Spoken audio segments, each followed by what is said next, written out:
Hello लोगोफोर बे समाव नोंथांमोननि सिगाङाव मोनसे गोनांथार खोथा लानानै सावरायनो नागिरदों। बेहाय जादों नोंथांमोना नुनो मोननाय जादों बिटिसि एबा बिटिआर हालामनि थाखाय माखासे गोनांथार खोथा।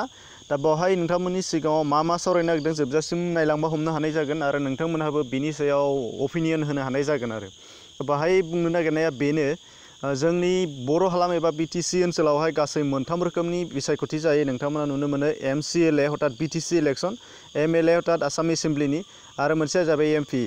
दा बाहाय नोंथांमोनहा नुनो मोनो गासै खेबथाम जोंनाव बिसायख'थि जायो आरो दा बे बिसायख'थिनि सिगां समाव ओनसोलनि जौगाखांनायनि माखासे थालांनायफोरखौ गावबागाव राजखान्थियारि हानजाफोरा सोंखारिलायनायनि गेजेरजों माखासे हाबाफारि दैखाङो। दा बे हाबाफारि दैखांनाया दासान्दि बिटिसि इलेक्शन जानो थांनायनि सिगांबो गोबां जागासिनो दं। ससियेल मिडियायाव गोबां सिगां समनिफ्रायनो जाबोगासिनोबो दङ, देग्लायबो आरो जाबावगासिनो दङ आरो दा बेबायदि दैखांनायजोंसो जौगाखांनायाबो फैयो। बेयो मोनसे जोंनि सुबुंखान्थिनि नेमखा, बेखौ नांथारगौ आरो दा जे सोंखारिलायनायनि गेजेरजोंसो जायो।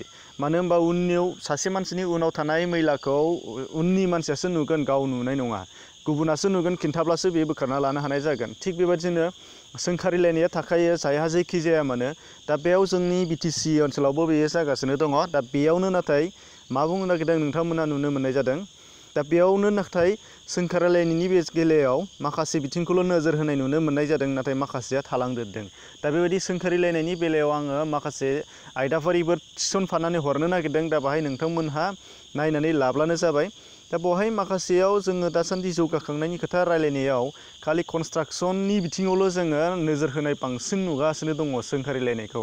जे नैबे लामाखौ मावदों, नैबे लामाखौ मावाखै, नैबे दालांखौ मावदों, नैबे दालांखौ मावाखै, ओरैबायदि न' लुदों, न' लुवाखै, बेफोर बायदिसिनानि सायावल' जों बांसिन नोजोर होनाय नुगासिनो दङ। नाथाय बेफोरनि अनगायैबो माखासे थालांनाय दङ। दा बे थालांनायफोरासो नाथाय बयनिख्रुइबो देरसिन होननानै नोंथांमोनहा दा नुनो मोननाय जागोन। फार्स्टआव नुनो मोननाय जादों नोंथांमोनहा इरिगेसन। इरिगेसना आबादारिफोरनि थाखाय जोबोद मोजांथार मोनसे एबा जोबोद गाहाय मोनसे खामानि दे।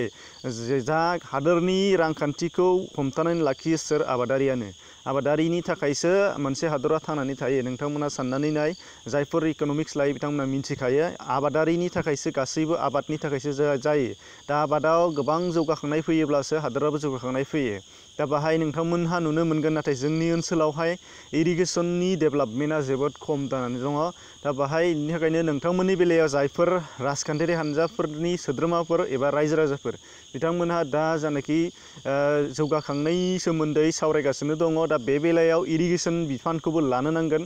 इरिगेसननि बिफानाव जोङो गोबां ओनसोलावनो गावबागाव ओनसोलफ्राव केनेल लांनानै दै राननायनि बेब'स्था खालामनाय नुनो मोननाय जादों। नाथाय केनेल एबा जाम्फैया जाम्फै महरैनो थायो, बाहाय दै थाया। जोंनाव दैज्लांनि बोथोराव दैज्लांनि अखाजों बा गुबुनफोरजों जोङो थांनायजों माइ गायनो मोनो, नाथाय मेसेंनि बेलायाव बियो ओरैनो राननानै थायो। मा होनो, खिखरसालि बायदि जानानैल' थायो, मानसिफोरनि खिग्रा। हमनानै ला नोंथांमोनाबो नुबाय थायो। दा बिनि थाखायनो बेफोरखौ जोङो इमप्लिमेन्टेसन खालामनो थाखाय जोङो दानि जेनाखि राजखान्थिनि बारहावा बाहाय नोंथांमोना दैखांफानांगोन, जायफोरहा बेखौ थिखांनांगोन।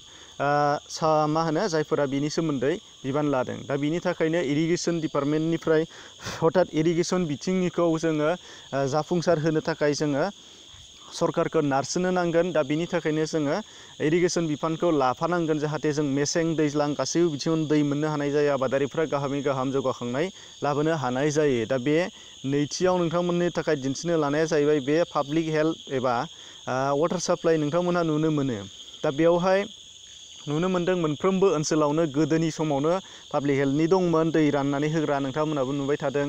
दा बाहाय दासिमबो दङ, नाथाय साख्रिआवलाफ्राबो दासिमबो दङ आरो मावख'फोराबो दासिमबो दङ, अफिसफोराबो। नाथाय दै रानना होनाया फ्राय गैयानो होनजायो। दा बिनि थाखायनो जायफोर ओनसोलथिंजाय गोजौ ओनसोल बा हाजो सेर ओनसोल बा दै मोनथारै ओनसोलफोर बिथिं दङ, नाथाय दै मोनखानाय ओनसोलथिंजाय बियो गैया। जायफोर ओनसोलथिंजाय हमनानै ला गासैबो गामिनि सुबुंफ्रानो दंखल एबा दैखर गावबा गावनि बेब'स्था लानानै हाबाय, बे ओनसोलावहाय गैया होनदों। नाथाय बेफोरबायदि ओनसोलावबो दि गोबां गोरिब थाखोनि सुबुंफोर दङ, बेखौ जोङो नुसननो मोना आरोखि। हमनानै ला गामियाव 100था न'खर थायोब्ला दा बिनिनो 2-3नि न'खराव बेबायदि अबस्था गैथारै थायो, नाथाय बिसोरखौ नुसननाय जाया गामिनि मानसिफ्राबो। दा बैफोरबादिखौबो जोङो बिनि थाखायनो जौगाखांनाय लाबोनो थाखाय नैबे पाब्लिक हेल्थ एबा वाटार साप्लाइनि बिथिङावबो नोजोर होनांगोन जाहाथे बेखौबो मावफुंनो हानाय जायो। दा बिनि थाखाय बे राजखान्थिनि बारहावायावनो बेखौबो जाहाथे दैखांफानाय जायो आरो उननि समाव बेयो जाहाथे जाफुंसार जायो बेनि थाखाय खावलायनाय थाबाय।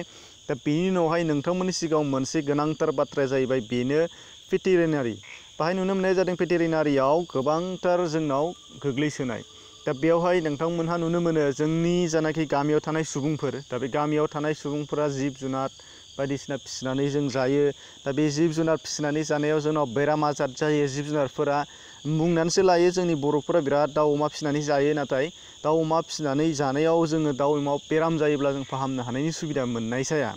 दा बेनि थाखायनो नाथाय जोंनि भारत सोरखारनि थाखाय फ्राय मोनसे बिफान दंखायो जे जिब जुनारफोरखौ फाहामग्रा भेटेरिनारि, बेहाय नोंथांमोना नुनो मोननाय जादों। नाथाय बियो बे भेटेरिनारिया जोंनि नोंथांमोना नायबा नुनो मोननाय जागोन सोरनि ओनसोलाव गंबेसे भेटेरिनारि हस्पिटाल दं, बबे ओनसोलावहाय गंबेसे दङ, आरो जोंनि आबादारि अर्थात जोंनि गामिनि रायजो जाग्रा सुबुंफोरा बबे भेटेरिनारि फाहामथायाव जोङो फाहामनो हाखो, गंबेसेयाव फाहामनो मोनदों। दा बेखौबो नोजोर बोनांगोन। बिनि थाखायनो बेफोरखौबो जाहाथे दिखांफानाय जायो, जाहाथे उननि समाव जोंनि नांगौ बादि थोजासे जों भेटेरिनारि मोननो हायो। दा बिनि थाखाय जोङो बेखौबो दैखांफानांगोन। जायखि सरकार फैया मानो बेवहाय जोङो बेखौ दैखांफानो नांगोन। दा बेवहाय गोजौआव मख'बोनायखौ नोंथांमोना गाज्रि मोननो हागौ, खायफाया गाज्रि मोनगोन एबा गाज्रि मोनाबो जानो हागौ। नोंथांमोननि सिगाङाव आं बेखौ बुंदों, नाथाय बेखौ बुंनो थाङाखै जायखिजाया सरकार फैया मानो, जायखिजाया सरकार फैया मानो बेखौ जोङो नायफिननांगोन। आरो बेखौ नायफिनहोनांगौआ सोरबा राजखान्थिगिरिनि नङा, सोरबा राजखान्थियारि हान्जानि नङा बेयो। दा बेयो गासैबो गोहोआ रायजो राजा नों आंनि गोजासो, रायजो राजा नों आंनि सायावनो बे गासैबो जाजोबो। दा बिनि थाखायनो जों रायजो राजाफ्रा साफ्रोमबो बेनि सायाव गोख्रों नोजोर होनो नांगोन। ओरैनो सायावल' नायनानै गोसोआवल' साननानै मिथिनानै थाब्ला बेयो जानाय नङा, खोथा बुंनांगोन। दा बेखिनिमोन लोगो नोंथांमोन भिडिअखौ नायनायनि थाखाय साबायखर थाबाय, गोजोन्थों।